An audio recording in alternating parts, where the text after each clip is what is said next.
My name is Malin Creighton, and I can tell you the exact moment my family taught me what I was worth to them. It wasn't the years of quiet dismissals or the snide little jokes, they were just background noise. No, the real break happened the night Aunt Clarissa looked me straight in the eye, smirked, and said in front of everyone, "Malin, sweetheart, some people are born important, and some people are just born extra." The table laughed. I didn't. Because in that moment, something in me cracked open a wound deep enough to reshape everything that came after. That was the night I stopped letting them decide who I was. I reached the resort just as the last trace of daylight slipped behind the mountains, leaving Lake Tahoe in a cold, gishte, blue hush that seemed to seep straight through the glass of my car. The lodge stood glowing beneath strings of warm lights, dressed up the way families do when they want to pretend everything about them shines. Inside, the atmosphere hit me instantly. Laughter carried too loudly, the kind that tries to convince itself it belongs. A few relatives pulled me into quick side hugs before drifting off, satisfied they had done their duty. Then came the familiar once-over, the silent measurement of how well I fit into their unspoken hierarchy. As always, I landed somewhere near the bottom, harmless, predictable, not worth lingering on.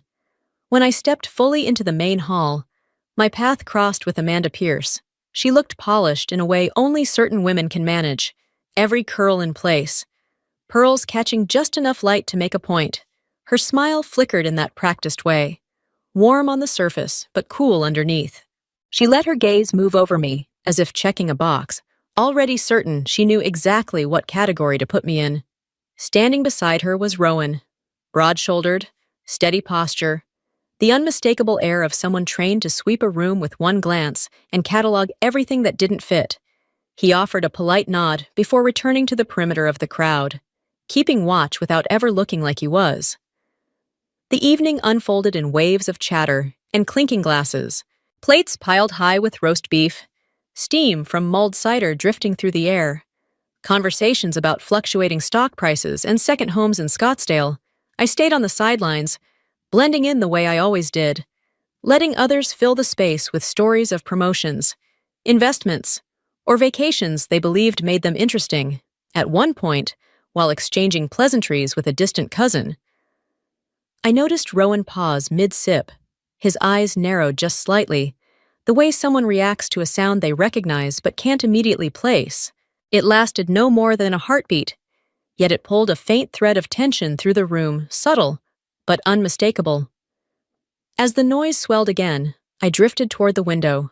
Outside, the lake lay wrapped in a thin veil of mist, the kind that makes everything appear softer than it truly is. But beneath that quiet surface, I felt it an unsettling shift in the air, a promise that tonight would not behave the way nights like this usually did. Amanda waited until I found my seat before settling beside me, her expression already shaped like she knew exactly what box to place me in. She asked about my work with that polite, pointed curiosity that never truly seeks an answer.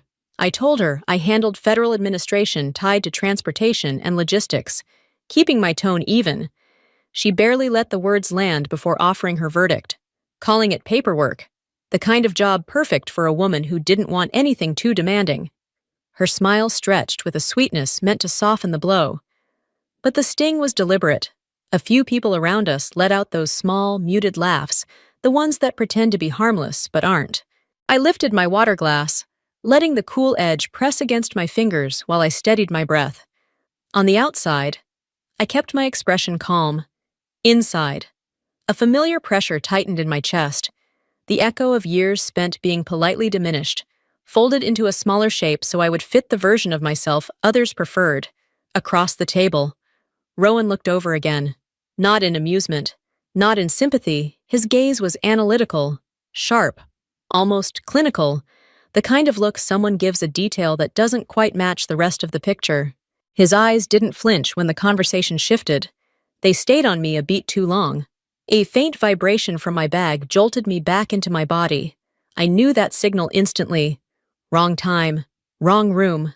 I silenced it quickly, hoping no one noticed the flicker of tension in my eyes. Amanda continued her monologue, effortlessly pulling the spotlight back to her son's training, the elite nature of his work, the missions he wasn't supposed to discuss, but somehow she narrated anyway. I listened silently, letting her words drift past like a draft through an open window. Soon enough, she looped her arm through mine and walked me around the room, showing me off the way someone might present a safe, predictable example of adulthood, a case study in unremarkable living. I matched her steps, matched her smile, and buried every retort that pressed against my tongue. By the time she released me, my arm felt lighter, but the bruise beneath her words lingered. Later in the evening, a conversation sparked at the far end of the table about political tensions overseas. Someone mentioned conflict spreading through parts of Africa, attributing it to poor communication and unpredictable alliances. I wasn't planning to contribute, but instinct took over. I said the supply routes there had been tightened because ISR operations were increasing. The moment the acronym left my mouth, a brief silence followed, thin but noticeable. Amanda brushed it aside immediately, eager to keep control of the narrative. "Something electronic," she said, waving her hand as if explaining away a child's misstep. She insisted I probably skimmed the term somewhere online. Her tone tried to nudge me back into the corner she'd assigned me earlier, but Rowan didn't look away. He turned fully toward me, posture rigid, eyes locked on mine with unsettling precision. It was the stare of someone sorting through memory, matching sound with context, searching for where exactly he'd heard what shouldn't be familiar. I tried to shift the conversation back to safer topics, but he kept watching. He wasn't listening to the table anymore. He was listening to me. A few minutes later, someone joked about the resort playlist, and I let out a small laugh. Rowan froze. The reaction was instant, reflexive, almost visceral. His expression wiped blank, as if something in my voice hit a place he didn't want to revisit. He recovered quickly, but the damage was done. The air around us felt heavier, my skin prickling with an awareness I couldn't shake. I stepped back from the table, gravitating toward the dessert station. From there, the room looked distorted in the reflection of the window, bright, warm, full of chatter. But outside, the lake was darkening under layers of fog, drawing the night in closer. And for the first time that evening, I sensed something shifting, a boundary thinning, a truth pressing dangerously close to the surface. The main course arrived just as the room settled into that warm, buzzing glow people mistake for comfort. From where I sat, though, the soft violin and clinking glasses only made the long white table feel more like a witness stand. Amanda lifted her glass again, clearly enjoying how every conversation paused for her. And when she turned toward me, her smile thinned into something sharp enough to draw blood. She announced to half the room that I was still doing that little desk job. Wasn't I? Chairs shifted, faces turned. The hush that followed was wrapped in polite discomfort, a silence that shrank me down to exactly the size she wanted. I answered steadily, naming the federal field I worked in just enough truth to get by, but not enough to reveal anything real. Amanda laughed loud and clear, offering the theory that I must be excellent at photocopying. Her delight at the scattered snickers around us was unmistakable. Heat climbed up my throat, but I kept my expression still. Rowan, 3 seats away, watched me with that same assessing stare I'd felt earlier, cool, focused, unsettling. He looked at me the way someone listens for a faint signal in static, searching for a pattern no one else notices. Amanda continued, praising her son's bravery while hinting that my days probably involved nothing more dangerous than a swivel chair. The entire table waited for me to defend myself or fold. I chose silence, not because she was right, but because it was the safest option left. Then a relative asked Rowan about a classified mission. He declined smoothly, but when I lifted my glass, he watched again, longer this time. Sharper. Amanda mistook his attention for indulgence and assured him I couldn't possibly understand his world. Someone asked where I lived in D.C. I answered without thinking, naming an area far too close to secured administrative zones. The moment the words left my mouth, I felt the shift. Rowan's expression changed, not curiosity, not confusion, but recognition. Suddenly, the room felt too bright, and every laugh cut sharper than the last. The layer I'd worn all evening had begun to tear. Dinner had barely moved into the next course when Amanda tapped her spoon against her glass, commanding attention with tipsy confidence, calling my name loudly. She asked the room how exactly my work changed the world. The question wasn't a question, it was a blade pressed flat against my dignity. I answered evenly, explaining only that my role supported national decisions, which earned a few soft chuckles. Amanda's laugh burst across the table, suggesting I probably photocopied strategies for the country. I didn't rise to the bait, and my silence emboldened her. She pressed harder, demanding to know what I actually did besides sign forms and send emails. I felt the tension coil in my spine. If I spoke, I risked slipping. If I didn't, she'd keep carving away until nothing was left. Rowan sat forward, eyes locked on me with the concentration of someone tuning a radio channel in the dark. That alone made my pulse stumble. Then came the moment I couldn't take back. A relative asked Rowan if soldiers in special operations ever overrode orders. Before he could open his mouth, my instincts fired. I answered with the cadence I'd spent years trying to bury, stating that critical decisions belong to the tactical command level, because people on the ground never see the whole map.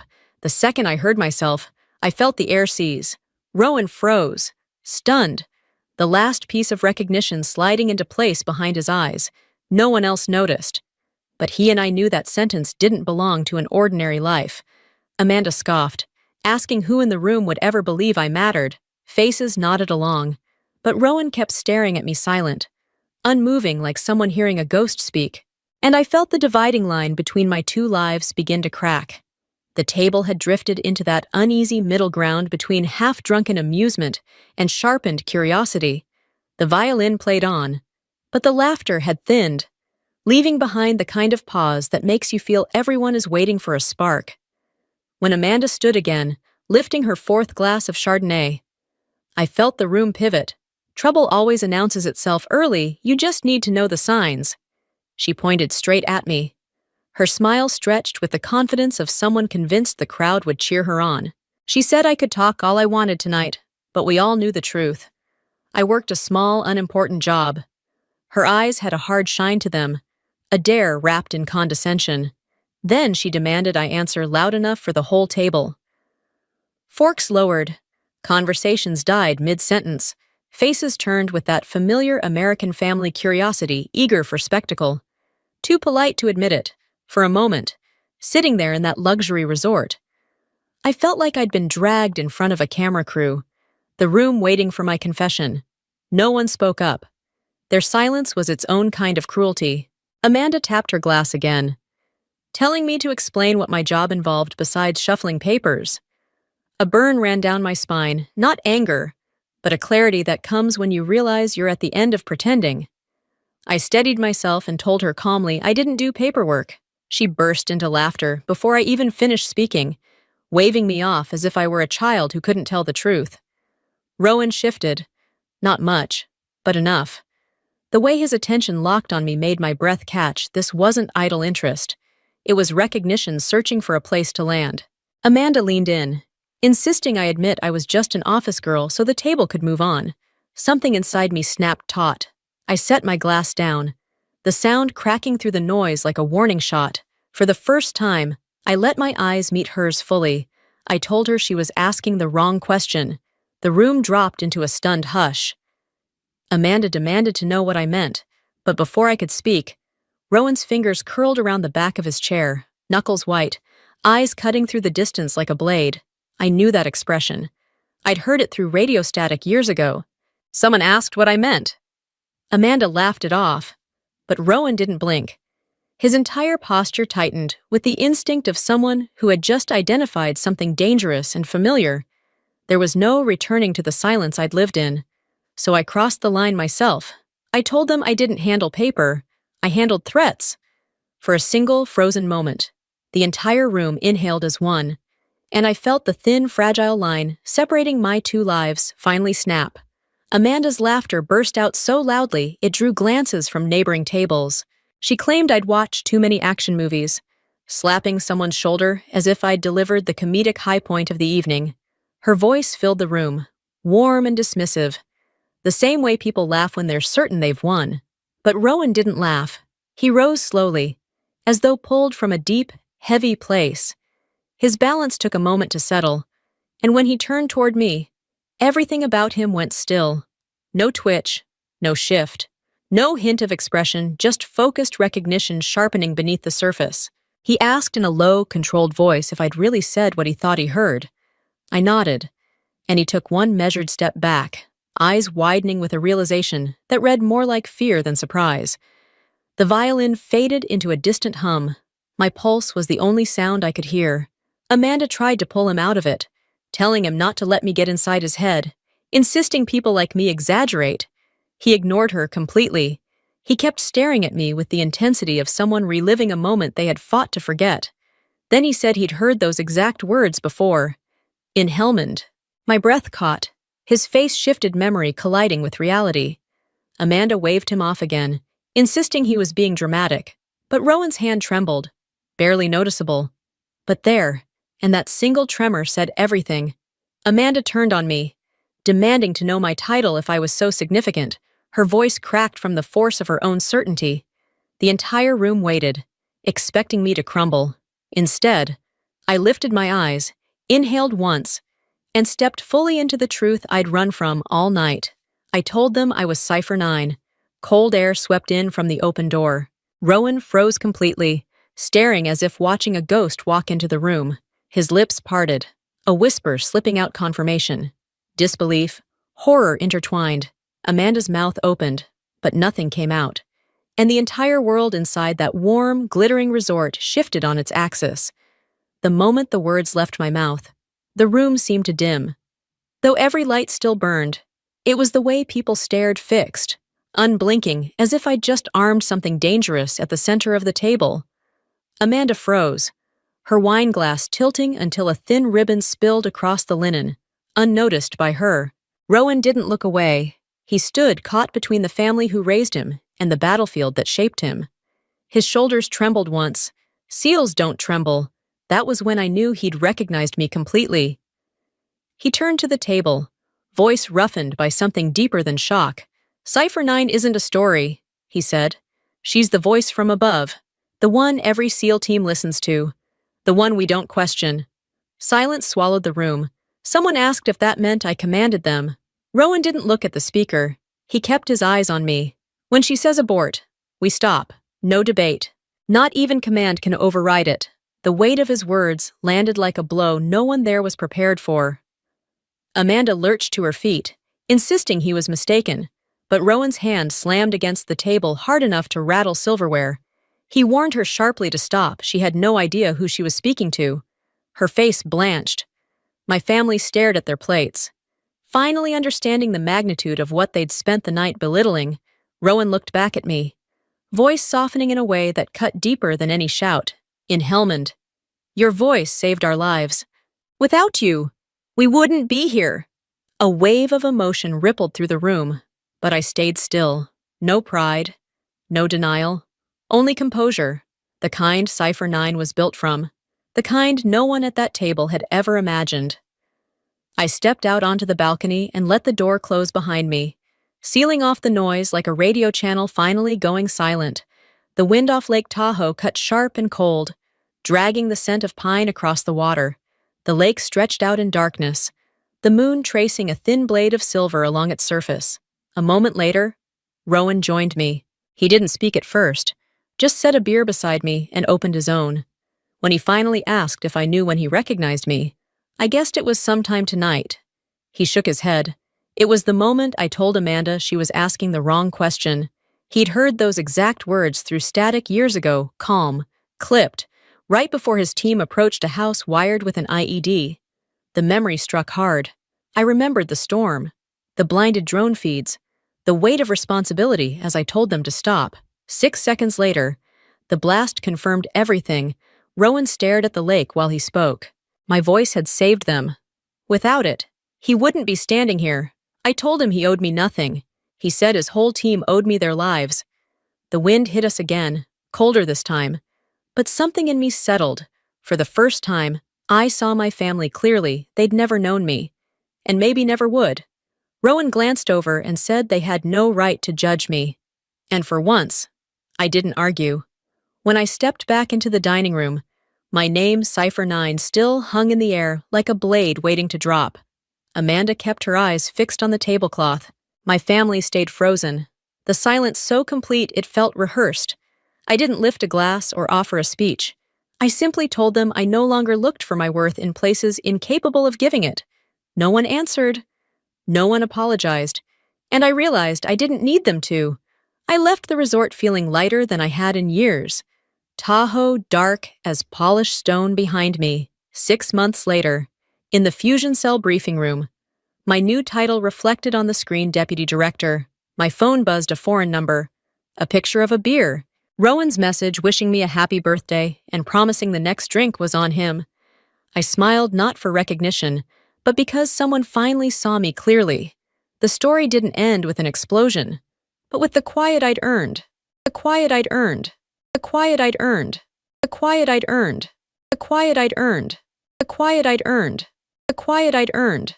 The quiet I'd earned. The quiet I'd earned. The quiet I'd earned. The quiet I'd earned. The quiet I'd earned.